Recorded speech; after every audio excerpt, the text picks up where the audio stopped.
Round one. Fight. Heroes never die. I'm Commander Shepard, and this is my favorite store on the Citadel. I used to be an adventurer like you. Then I took an arrow in the knee. Power, sex, power. They both come down to one thing. Hungry gamers.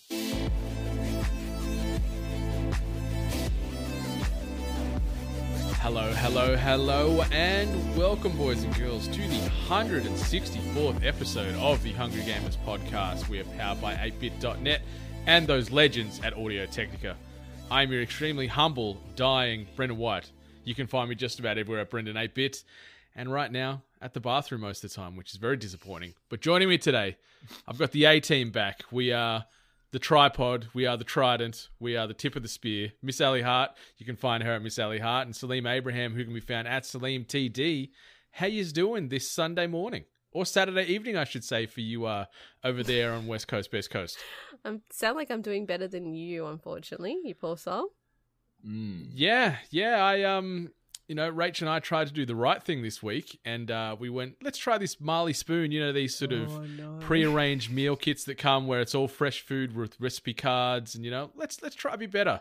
Literally, the first meal we cooked, the first night we got the box, 3 hours later, we have been pooing and spewing for like a week straight. What? So Marley Spoon, big middle fingers to you guys. What was the recipe that you were making? Yeah. It was like a minced pork rice bowl with a heap of veggies and stuff. It was really fresh. All the ingredients looked good. We were eating it and we were like, man, this is really nice. And then famous last words, 3 hours later, bam. Both of them?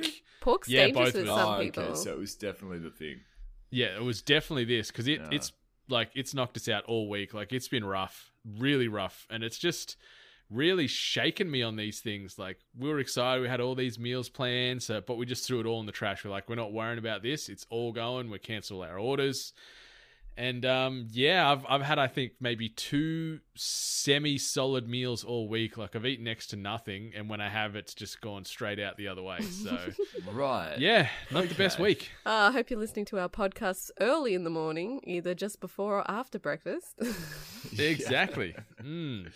Yeah, anyone know what soggy Nutrigrain looks like? You got an idea what I've been dealing with. Ooh. Yeah, but Gross. it's been a week, but it's actually been 2 weeks. So apologies for the silence in between drinks there, Hungry Gamers listeners. We just had a few things going on the week prior, but we are back. I can't really say bigger and better than ever because I think I've lost some weight from all this toilet use. It sounds like you're limping into this week's podcast. Yeah, I've actually just sort of cut a hole in my gaming chair here, and I just sort of poo straight out the bottom and just wheel around the house. After this episode, I'm going to put your face on an image of Cartman pooing from his computer chair. More Hot Pockets! Oh no, now I know what reference you're talking about. Yeah, the Immortal WoW episode. Yeah, Anyway. great episode, but yeah. How have you guys been doing? It's been a hot minute since we've all been here in the Satellite Hungry HQ. I've been living in the Stone Ages, it feels like. I've been without internet at home for 2-3 weeks now. I don't know. Time goes by so slowly. On that same South Park train, it's like, I heard there's a bit of internet down California way. Yes. Destroying me. I've never realized how dependent you are on something until it just goes. And you'd think that after this experience, I would have some wonderful message of you know what, guys, sometimes you just gotta switch off, go outdoors. No, you need to hug and kiss your modem, tell Netflix you appreciate it. That's the message I can give you from this. Yeah. You're hanging out for the internet like a hammerhead at the methadone clinic. Exactly. You just cannot wait for the hit. Exactly. I've been unplugged from the Matrix and I want to go back. Oh, give me them gigabytes. Give me them. What about you, Dreamer? What's been happening? Well, I can't complain. I really can't complain. My life is pretty swell at the moment. I'm a bit busy. I'm in the throes of like uni work and some crazy stuff happening with work. Haven't had like as much time to invest in the games I want to play, but I've had like a really grand 2 weeks. The last 2 weeks have been great. I've seen some really cool things. I've played a couple of really cool games. Anyway, the Winter of Dream. I guess if you really twisted my arm, I'd have to say it's nice in Sydney at the moment. Like, it's really sunny and it's kind of beautiful, but it's not quite summer weather yet, and that's a little bit disappointing to me. I just can't wait to see the end of winter. So I guess it could be worse. It could be worse, Dream. It could be worse. It could be. I could be without internet or in a god awful without most of your inner organs at toilet routine. Yeah. Yeah. All right, so let's shift gears. I got a little quick question, and this one comes via way of Chris T on the Twitters, and he asks: with Disney slowly swallowing up the entire pop culture universe, what is one brand or franchise you'd love, or in brackets hate, for them to acquire, and why? Dreamo, let's chuck it over to you. Let's see if you're going to go on the positive train and you'd love to see Disney pick up something and why, or stay away from your favorite IP or sort of publisher or whatever it might be. I'll go like weird positive. I'll go super weird positive. I would like them to take on Power Rangers because I feel like they would make great Power Rangers stuff. Mm-hmm. Okay. Yeah, like there's probably been a countless number of movies, but really only the first movie was great and the rest have kind of sucked, including the recently made movie that had Zack and Miri Makes a Porno in it. Oh yeah, had Elizabeth Banks. Thank you. Who you used to have a big crush on, if I remember correctly. I probably still do. Yeah. Yeah, I don't know. I don't want Disney to take anything else new, but if they had to, I'd like them to take Power Rangers. Do something good with it. Yeah. What about you, Miss Hart? I don't want Disney to have anything else. They've got enough. They've actually got way too much if you look at the real pyramid scheme of what they own. I just don't want them to touch my DC. Like, I know that DC is like a sinking ship, so it's like technically they would be a lifesaver, but nah, fuck off. I'd rather us die than Disney take over and turn us into Can you imagine if Disney bought DC as well and they own DC and Marvel? It would be horrible. Horrendous. Yeah. It'd be so It would bad. be worse. It's hard. It's really tricky. There's no competition at the moment because Disney owns so much. Mm-hmm. Yeah. You know, it would just be so awful for them to just like. I'm glad that Sony still has Spider-Man. That makes me smile inside so much. It certainly doesn't make Jeremy Renner smile inside. He took to his Instagram the other day to take shots at Sony. Yeah. I like he doesn't really seem to care about anything in regards to his contract to the MCU. A lot of the stuff that he does, but why is he directly impacted? No, he doesn't even have superpowers. He's just trying to maintain relevancy. But he's just the he's like the old hat now, isn't he? Because everyone else is gone, right? Yeah, so they've got the Hawkeye series coming to Disney Plus. Yeah. But outside of that, maybe he loves Tom Holland and wanted to see him try and weave into the next Spider-Man film. That's all he wanted to do. After these big sort of cliffhangers that movie ended on, which, like, is that just all going to be swept under the rug now because that's the things they alluded to? Yeah. They'll make another Spider-Man. No, they're making 2 more apparently, but like they had, like Nick Fury and people like that in these films, like who are all Disney owned, like they'll all be kaput unless they're just gonna have to buy them on a per appearance basis. Well, actually, technically, you know what? Not gonna say anything. Okay. I just realized I tiptoed into spoiler territory. I think Disney will do whatever it takes, like even if it like means to take significant financial hits just to keep that story going so that they can keep all of their other things going. It just doesn't make any sense that they're like, all right, Spider-Man, fuck you. Yeah, like Kevin Feige and Tom Holland at this D23 event have both said, yep, he's Spider-Man's leaving the MCU, but they'll come to some kind of 11th hour agreement, I think, and pay up the money. Oh, for sure. for sure. Who was yours, Brendan? Yeah, I was sort of in two minds. Like, I thought as a whole, if they maybe wanted to get back into, say, gaming, they'd buy someone like a Capcom. Because I thought not only for those titles, maybe they'll finally see and adore Dino Crisis as much as me and make it into reboot that franchise. Maybe make a Netflix series. I don't know, a Disney Plus Dino Crisis series. Maybe they'll do something with Resident Evil. Or maybe I was thinking sort of the other way where it might be a positive as well. Maybe they'll just go by Konami and just fire all those overloads at Konami, bring the Mad Baron back known as Hideo Kojima, and let him make Metal Gear Solid based content under the Disney banner from now until 2055. But they're but do you think that's a good thing? They're so specific about the creative direction of everything they touch.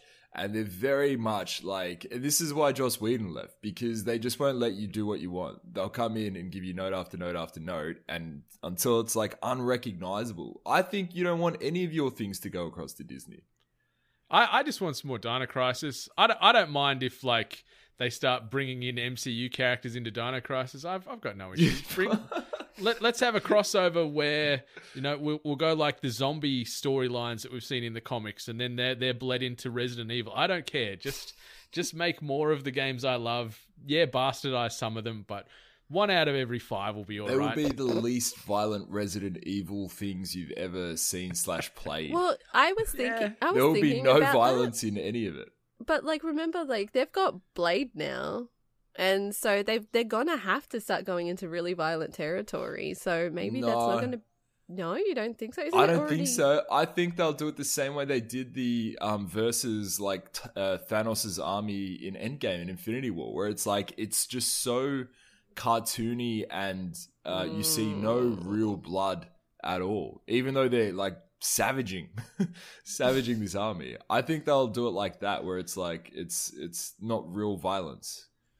I think we'll see more when this next Doctor Strange movie comes out, because they are saying this is their first foray into horror. So let's see what they imagine that to be. It's going to be Scooby-Doo. Yeah. Zoinks, Doctor Strange.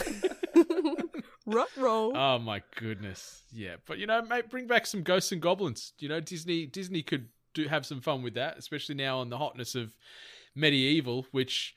it was a good game, but it's one of these games it's getting so much attention for this sort of remaster. But is it justified? Was it that much of a tentpole franchise back on the PlayStation? Medieval, was it? I think it's more of a cultish. It has more of a cultish following, similar to Oddworld. Oh yeah, hell yeah! I love me some Oddworld. I'm part of that cult. And it's a really distinctive title. I remember the opening. The opening dialogue, the voice acting. I remember specific inflections of certain lines. I love that game. You just pop your arm out and start using it as a club. Some cool shit. Yeah, I did a fart the other day that sounded exactly like an Oddworld fart. Oh, yeah? Yeah. Did you have someone laughing afterwards? Yeah, Rach laughed at me. Anyway, let's park this and segue into what we've been playing. Anyone want to lead this off, or do you want me to take some control? Pun intended. You've already started. Let's go. Okay. I probably should have worded that a little bit better then. So I have been playing 2 games that are due to release imminently now, with thanks to Bandai Namco as well as Reboot PR. I've been playing some Control, which is the new game via Remedy, which I've been playing on the Xbox One. And then Man of Medan. Supermassive Games' next game, the first in the new anthology that they're bringing out. I'll talk more, I guess, on Man of Medan to start, because I'm still sort of gagged by the Control NDA. Kinky. Man of Medan's pretty good. It's certainly got that Until Dawn charm that I was hoping for. As far as the rough plot line, or if you want a rough sort of ballpark of how this thing plays out, anyone that's watched the movie Ghost Ship, which is, quite the early 2000s trashy horror movie. Great opening. Which actually had Alex Dimitriadis from Heartbreak High fame in it, of all people. Holy crap. Yeah, but it plays out similar to that. You've got, 5 young 20-somethings. I think it's French Polynesia. They're out sort of diving, trying to find wrecks. Things escalate. They end up on this big ship. Chaos ensues. For anyone that's played Until Dawn, you know that your decisions matter. So you get to certain forks in the story road, so to speak, and you've got to choose how to react to certain situations via dialogue or even just hiding, confronting, running, whatever it might be, depending on the situation. And it's sort of those effects are permanent. So if you mistime a quick event, your character has a chance of dying, and then they're dead for the rest of your playthrough.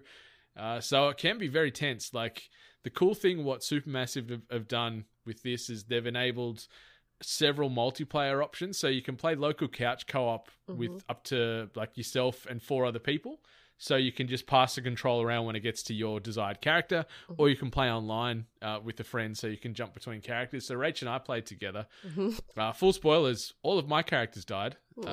And 2 of hers did.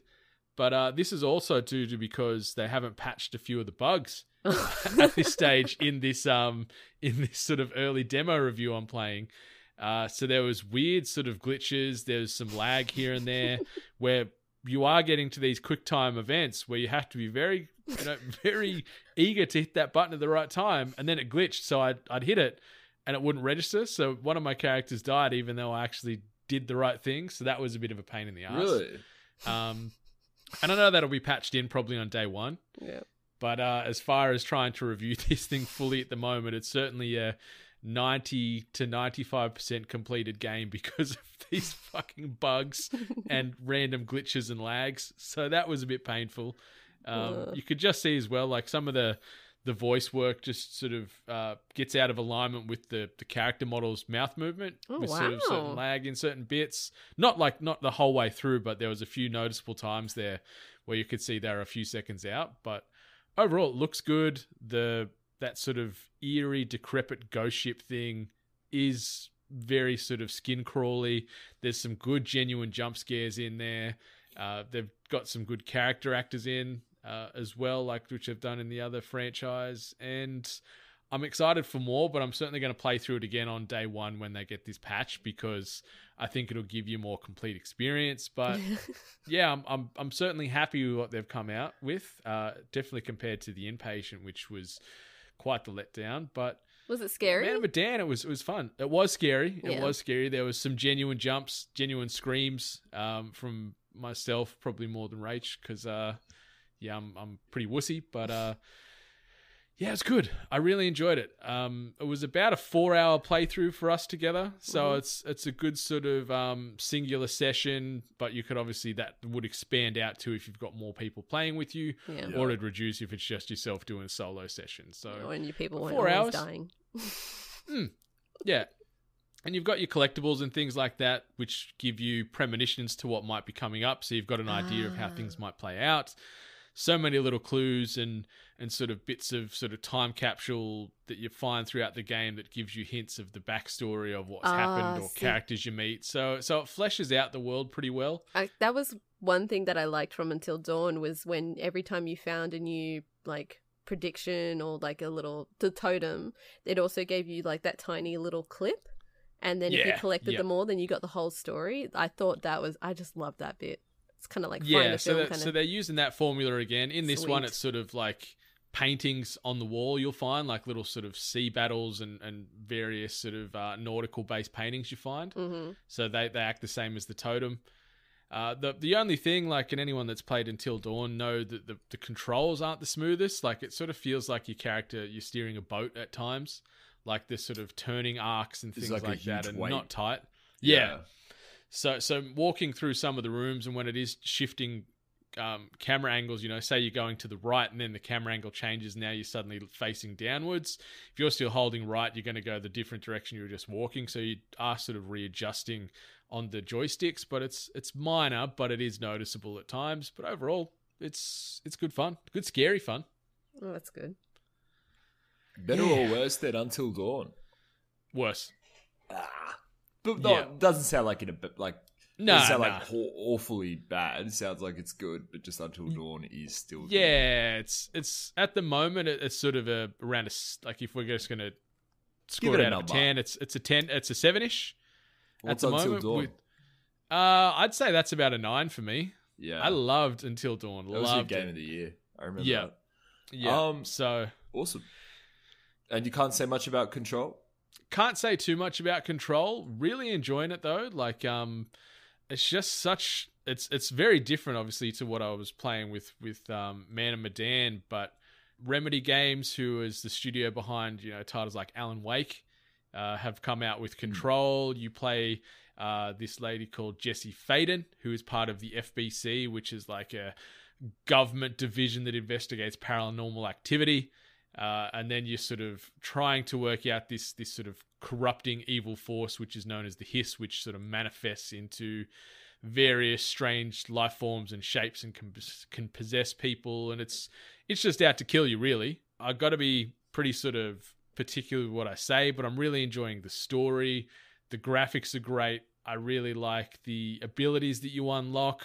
It's really cool. It's sort of got that dark, uneasy, sort of fringy X-Files vibe to it, which I love. We're talking like OG X-Files, not new X-Files, which is kind of shit. Yeah.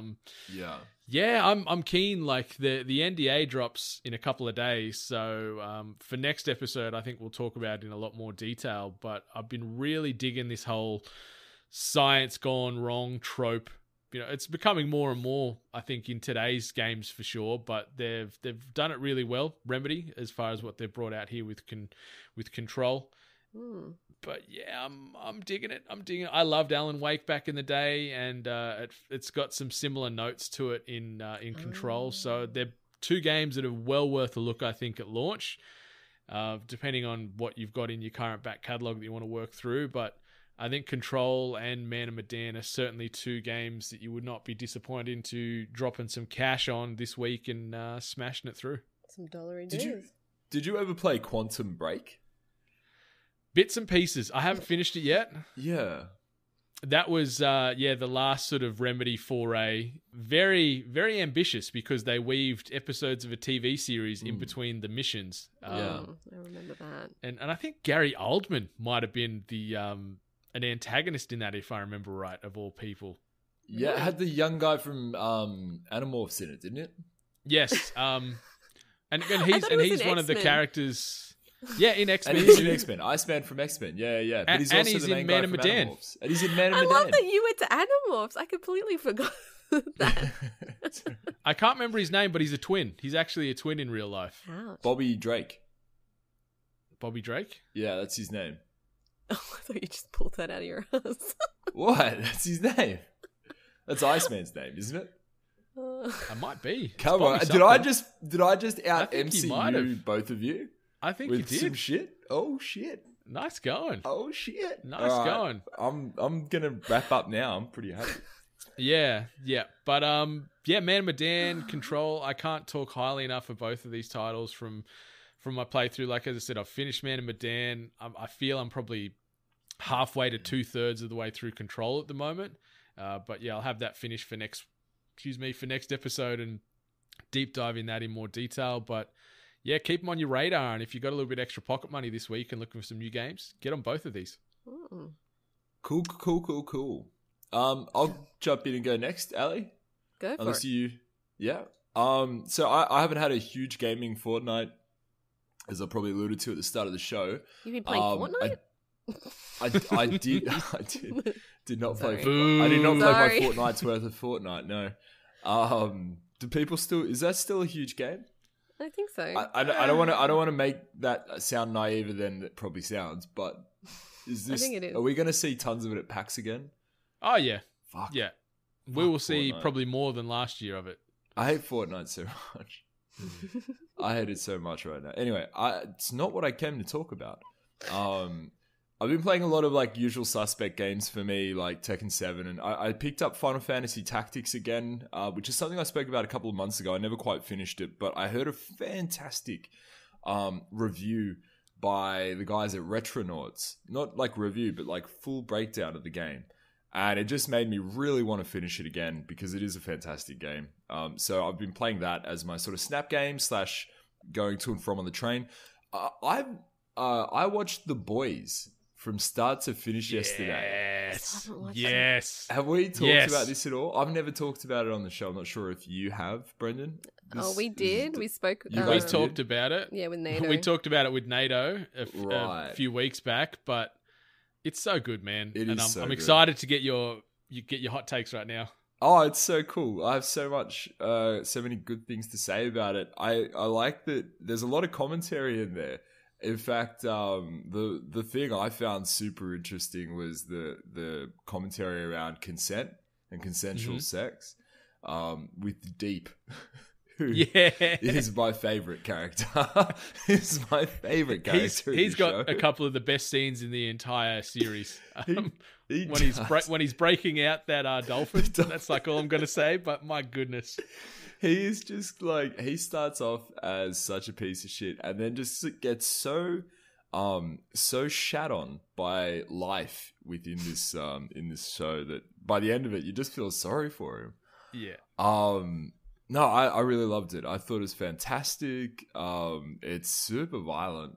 It's so gruesome. It really is, yeah. But it's so cool to watch as well, and I just had so much fun. There's only 8 episodes, and I was really gutted to realize that the episode I was watching was the season finale. But anyway, go and check it out. Amazon Prime. You need an Amazon Prime account. I didn't realize we had one in the house that I live in at the moment. It was a pleasant surprise when I was going to just sign on for one because I really wanted to watch it. But anyway, The Boys, and also Once Upon a Time in Hollywood. Yeah, this is one I'm excited to hear your feedback on because The Boys, for me, best new TV show on television this year. But Once Upon a Time in Hollywood, what do you reckon? Is also equally fantastic. Oh, really? Yeah. I love it. I'm going back to watch it again. This is the first movie I watched twice this year in the cinemas that I actually like. Okay. It's really good. Have either of you seen this yet? Not yet, no.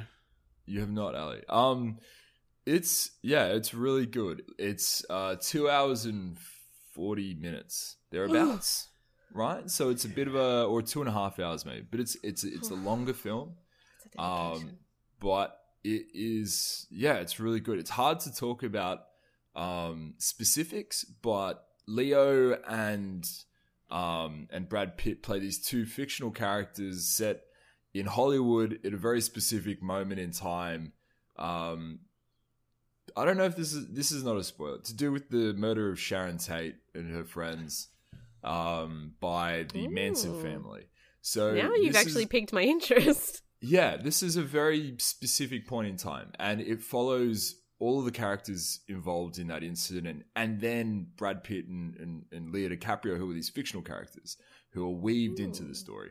And there are a lot of parallels between this movie and some of Tarantino's previous work, like a lot of nods to things. There's one in the trailer to do with Inglourious Bastards, the final scene of Inglourious Bastards, where they're just hailing down on the Nazis.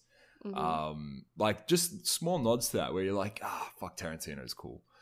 But it's just like, it's so fun, the whole thing, from start to finish, just to be in that little location, just to watch like Brad Pitt and Leo DiCaprio bounce off of each other. They look like they're having a hell of a time. It's such a good film. I can't recommend it enough. And yes, there's hyperviolence at some point. I won't say when or where, don't want to ruin anything. But yeah, there's like a hyperviolent scene. So you get that too, which is another old Tarantino trope. Yeah, go watch it, guys. Like, fucking, what are you doing here right now? I've been on the fence about it. Like, I've heard from a lot of people whose probably opinions I don't hold too highly with film, I guess, but a lot of them have been pretty negative. So really? I've been like, ugh. Like a guy at work even was like, mate, I thought about leaving halfway through, and I'm like, oh, okay. Like, and just hearing something like that, even from someone who you don't really riff on film very much with, you think, okay, there's something to miss here if it's that bad. Like a Tarantino movie, like The Hateful Eight was a long-winded, drawn-out, fucking kind of suck of a film compared to a lot of his others. And that's why I was worried that it's just gone that way, and it's just going to be rough. It's going to be a hard watch. A lot of people walked out of Inglourious Bastards because of the subtitles. Idiots. Inglourious is fantastic, though. My God. Movie. Yeah. I have to read? As far as like flavors of Tarantino films, it's definitely not like Hateful Eight at all. Hateful Eight is it more pulp? It is a little more. It is. I don't want to give like too much away because I feel like it is a fucking fantastic film. Hateful Eight's hard because Hateful Eight's set basically in one location, and that's tough, and that's long, and all you're really bouncing off of, all you're relying on is great dialogue. There's nothing else too dynamic that's happening. This is not that. Like, this is not that at all. I haven't heard too many bad things. I've spoken about this film with a few people now whose opinions I like, and they love it. And I don't want that to be like just some kind of circle jerk reason to like the film. But it's like there are people. I haven't heard bad things about this film, really, from anyone I trust. So maybe take that on. Maybe that's better if you're not sure about what you've heard. Yeah, like I'm keen to go see it, but I've just been like, it's not one of those ones typically where a film by Tarantino I'd be trying to see, opening night type of thing. Yeah, and I think as well, like the great thing about it, excuse me, is that it is about the Sharon Tate murders, right? And so if you know exactly what happened there, if you know how fucking horrific that whole thing was, how that played out, just like if you've ever looked at Charles Manson, you'll love this film because this You've actually got me really, back on board. yeah, no, this film like really just Tarantino just really. I can't talk too much. It's going to be spoilers. All right, go and check it out though. That's all I can say. You have to go and check it out. The only thing that's deterred me was the length of the movie.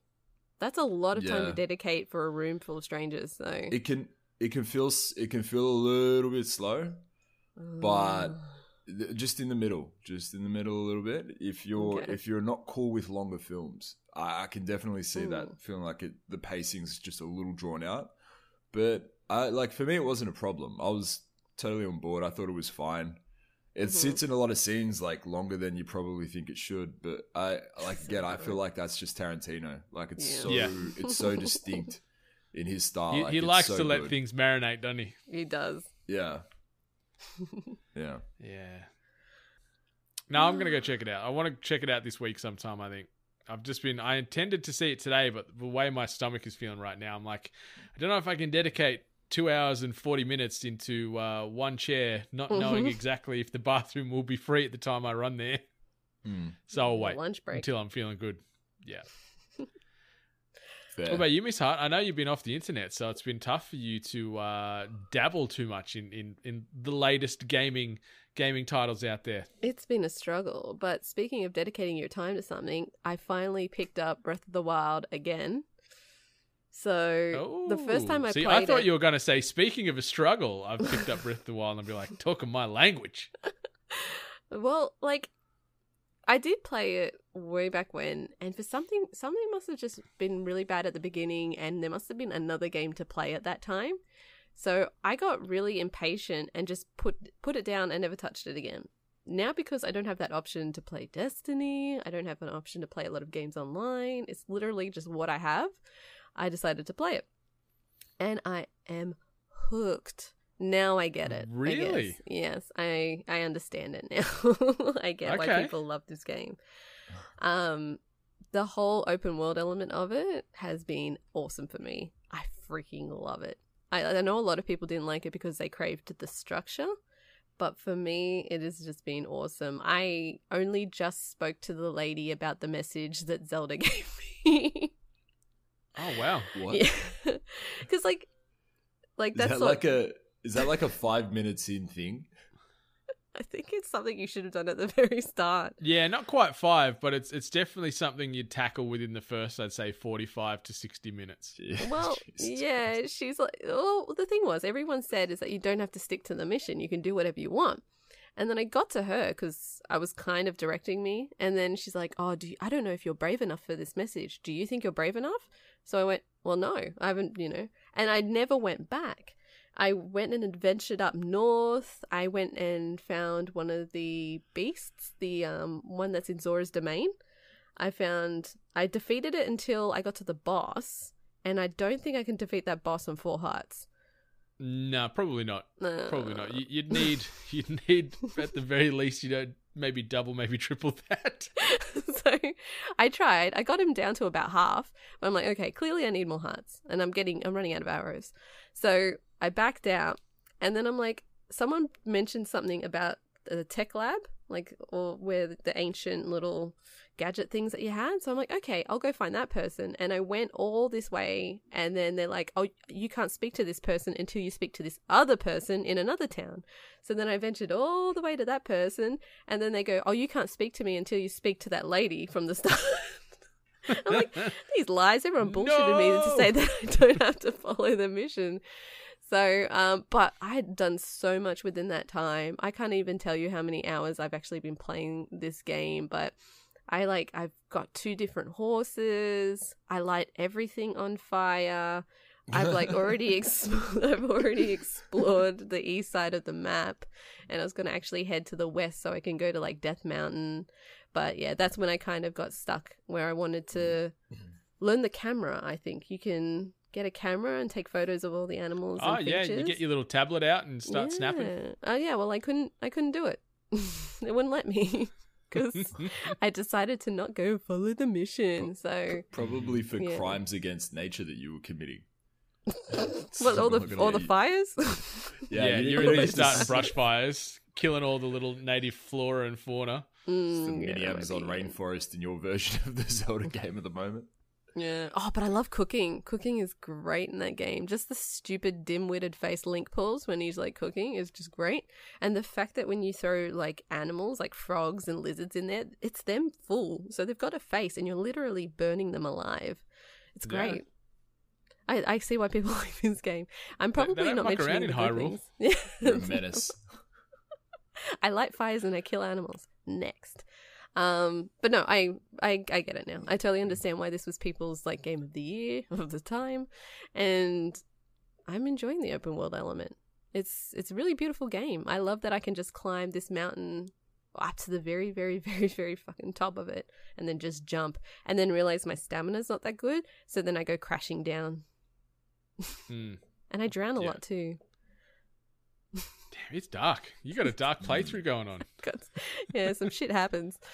So, but yeah, I think I'm doing pretty well on full hearts. So I might actually sounds like it. Yeah, I might actually start playing the game the way that you kind of have to play it. So think of what you can do with 10 hearts.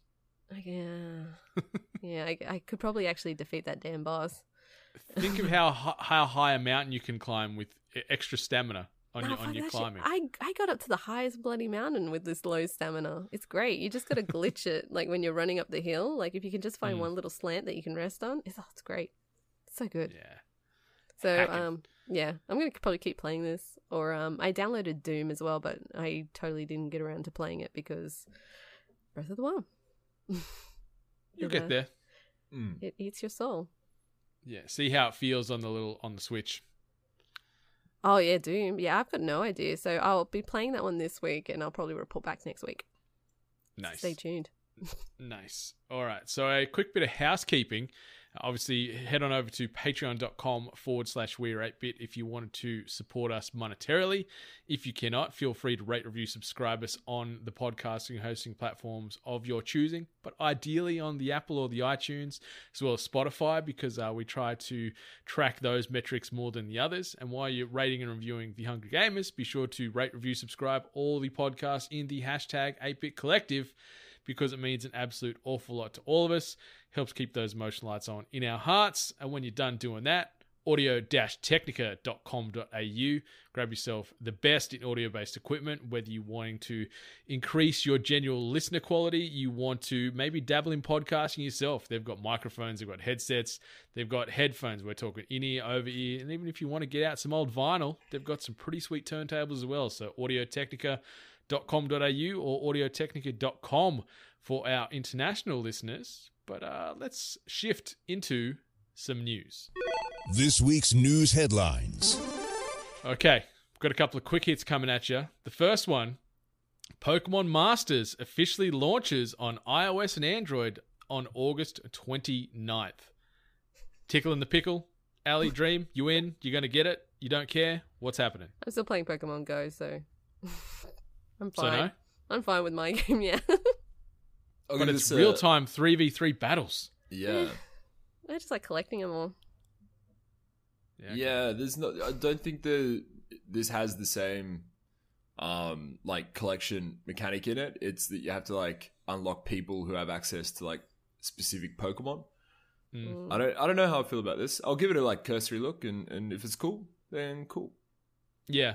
When you are jumping on, I don't know if it's cross-platform, like if iOS can play with Android, but let me know, because if we can try and test out this thing, if we can party up and battle together, because that's probably about the only time I'll give it a crack, is if I can jump on with a few peeps. Yeah.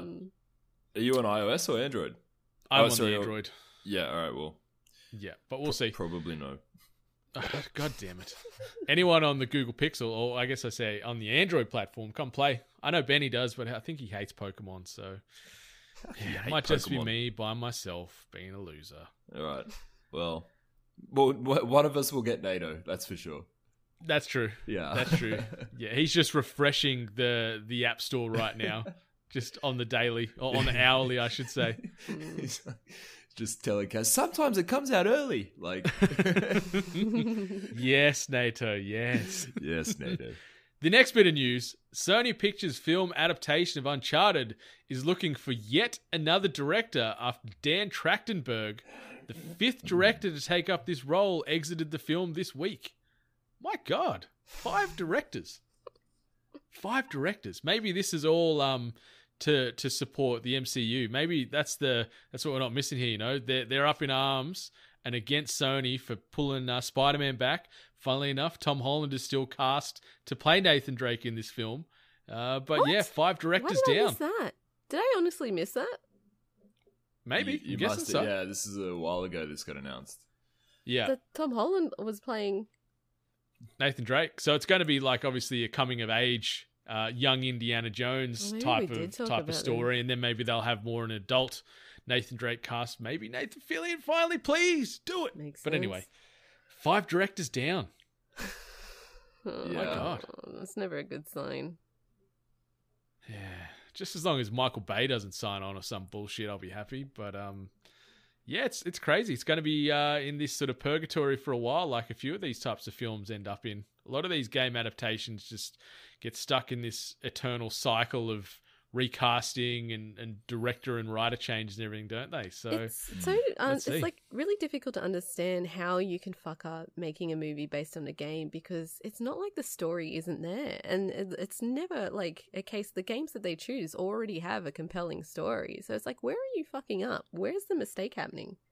Yeah, and it's not as if it wouldn't translate. Like, you look at the female equivalent of this with Tomb Raider. Like, they've spawned many films, many successful films. You know there's a hunger for it. But, yeah, I don't know. We'll see. What do you reckon, Dreamo? I don't know. I haven't looked at this too much. It's hard to work out what's going on just off of the headline. But, yeah, 5 is a lot. 5 is a lot of people who have been named and then moved on to direct a film. So, yeah. I wonder what is happening there. Speaking of a lot, Norman Reedus' bladder in Death Stranding, because urination has been confirmed as per Hideo Kojima, and Hideo has also confirmed that said urination can be used as a tool against enemies. What, you're pissing on them? Yeah. So we saw some more footage and gameplay of Death Stranding the past couple of weeks at Gamescom. Saw Norman Reedus in all his glory, pissing on the ground. We also saw mushrooms grow out of said ground. And they've even said that because this is a shared world similar to a Dark Souls, the more people that might piss on that ground can make bigger, stronger mushrooms. So, oh my God, this is like dog mechanics. Yeah. That's my mushroom now. I own that mushroom. Someone's been here. Guess I better piss on it. But yeah, I don't know how it's going to translate to being used as a tool against enemies. Maybe I don't know, you've got such a pungent musk in your Wii that it sort of drags them off their walking track. I don't know, but I'm assuming it's because they're like electronic and robotic, and then you must like pee on them and then like short circuit them, which rust the joints up. Still, I don't want to know in what scenario that you think, oh, I'm in a pretty tight jam. Let me get my willy out and be on it. Hold up, Mr. Roboto. I'm going to piss on you. Like, Domo arigato.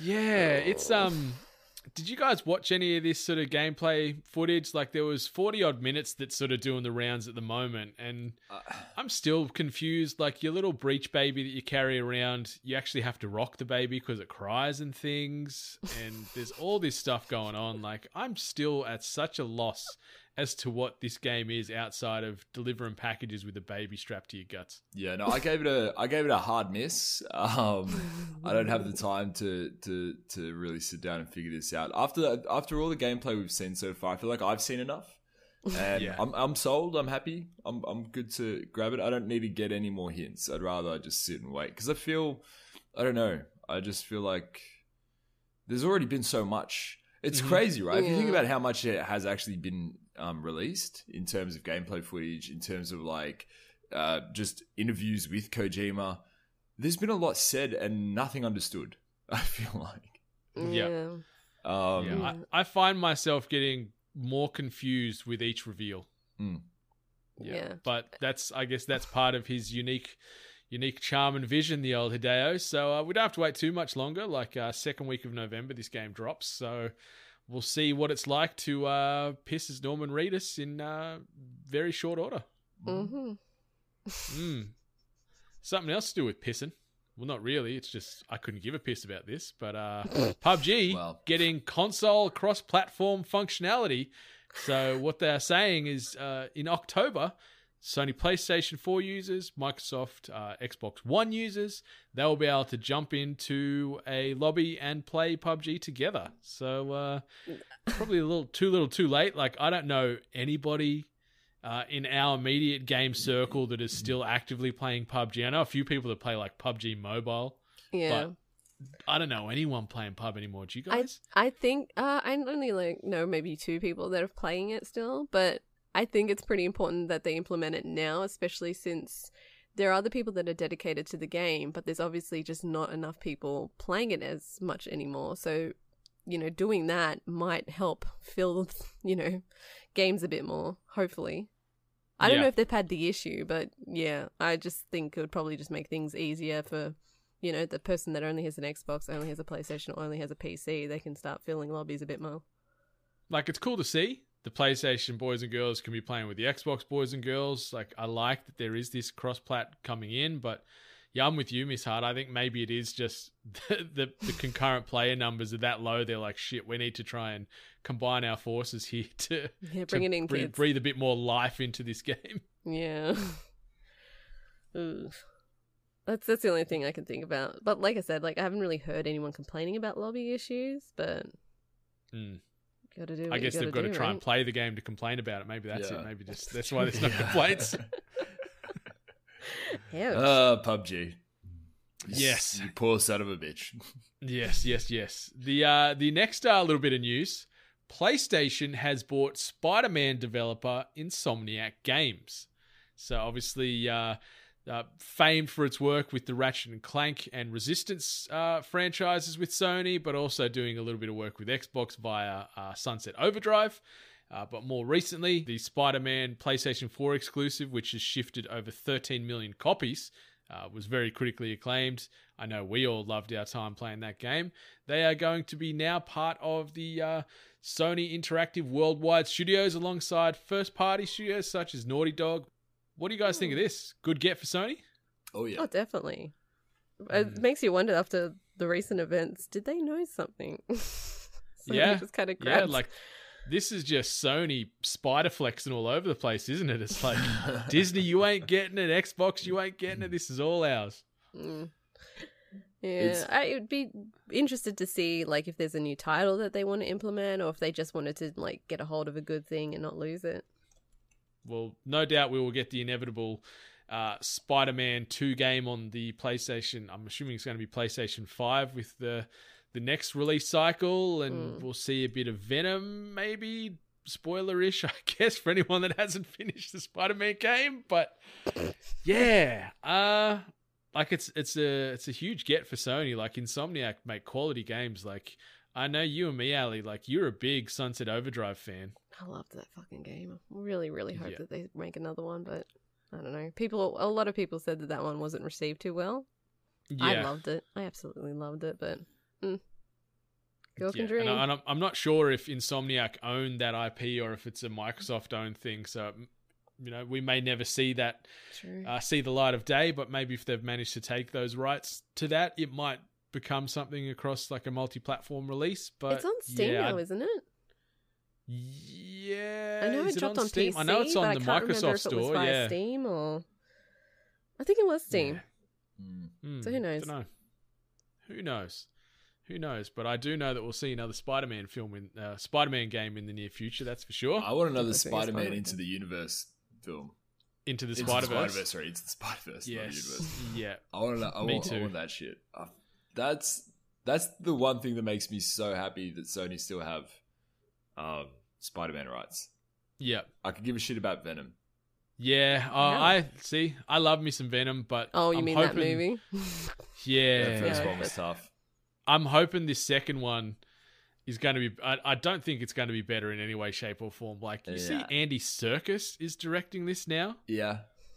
Like, yeah, you're a hell of a mocap actor, and you'll probably lead to some cool looking CGI exchanges with that. But I don't think he can fucking direct a good movie, can he? I don't know, man. Maybe. You never know.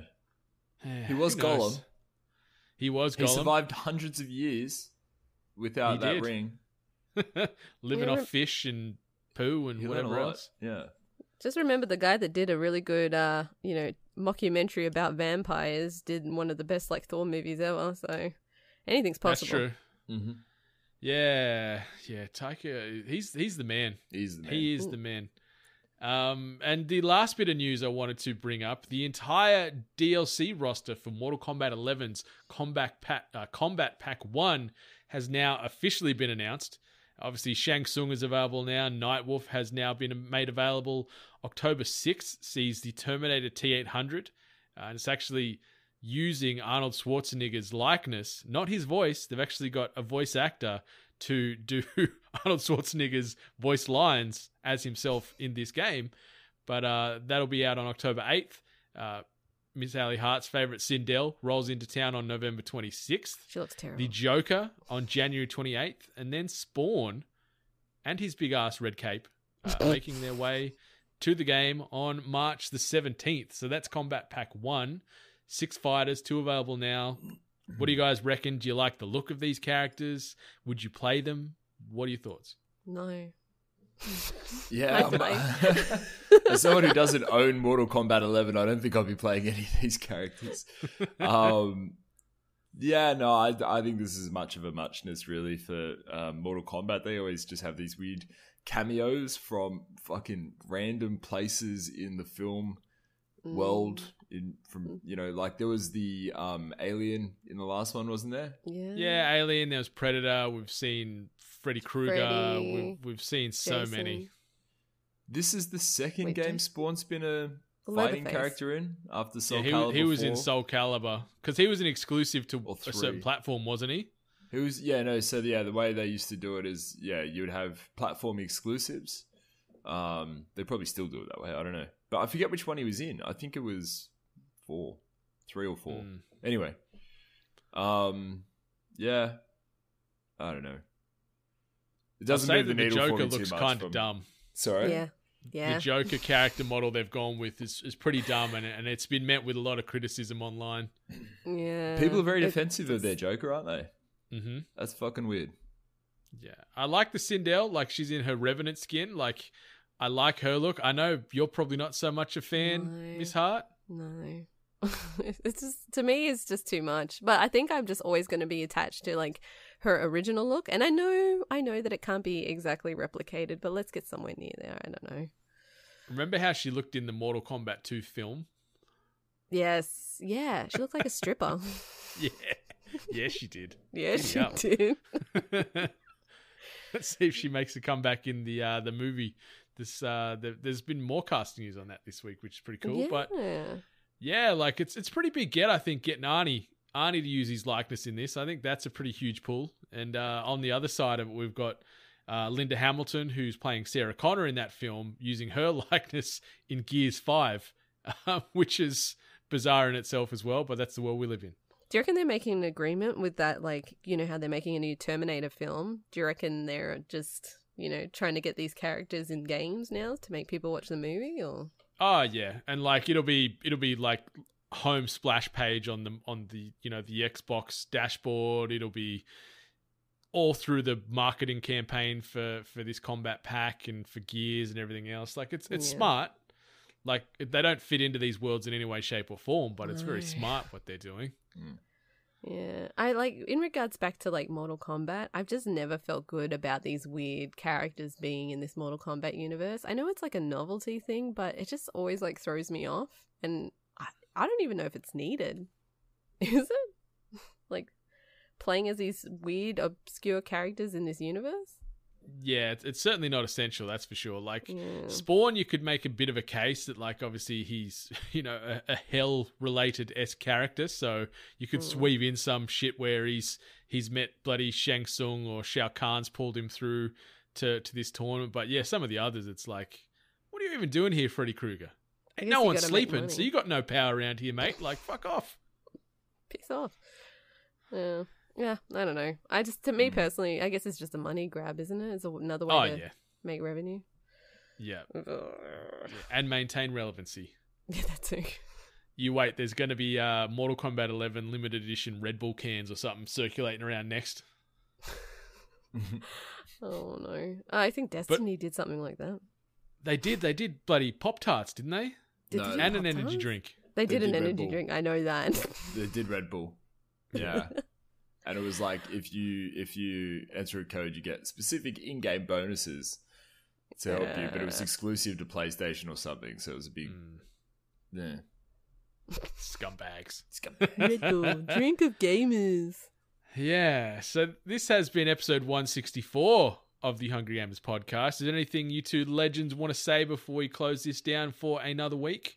I just want thoughts and prayers for my lack of internet. I only have my phone, so... I appreciate everyone's thoughts and prayers during my hard time. And when you're done with those thoughts and prayers, send a few over to my poor damaged anus, please, because it is not in a good way. I need all the thoughts and prayers, please. I've forgotten what a solid poo feels like, all right? Please help me. That visual. Oh, God. Thoughts and prayers to your porcelain. Oh my god. Sorry, Sam. Yeah. All right. So that has been episode 1. That has been episode 164 of the Hungry Gamers podcast. Thank you everybody within the 8-Bit Nation for tuning in, giving us those reviews, giving us those loves for 4 seasons now of this podcast. We are slowly but surely crawling our way to episode 169. Giggity. Nice. But we'll be back new and improved next week, hopefully with a clean bill of health and maybe some nice fast internet. Will we see an episode 164.5 this week, Dream, full spoilers? I don't know. You'll have to find out. No, they will, because I need to talk about the Church in the Darkness. Yes. And I feel like that's the place to do it. Yeah, perfect. So it gives me a chance to play it, and then I can talk about it.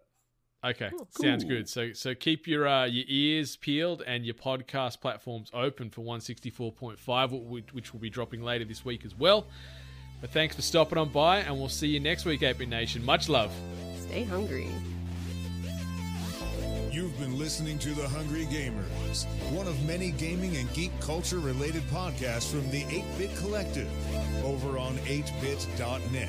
Check out more episodes on your podcast service of choice. And while you're there, please be sure to rate and subscribe.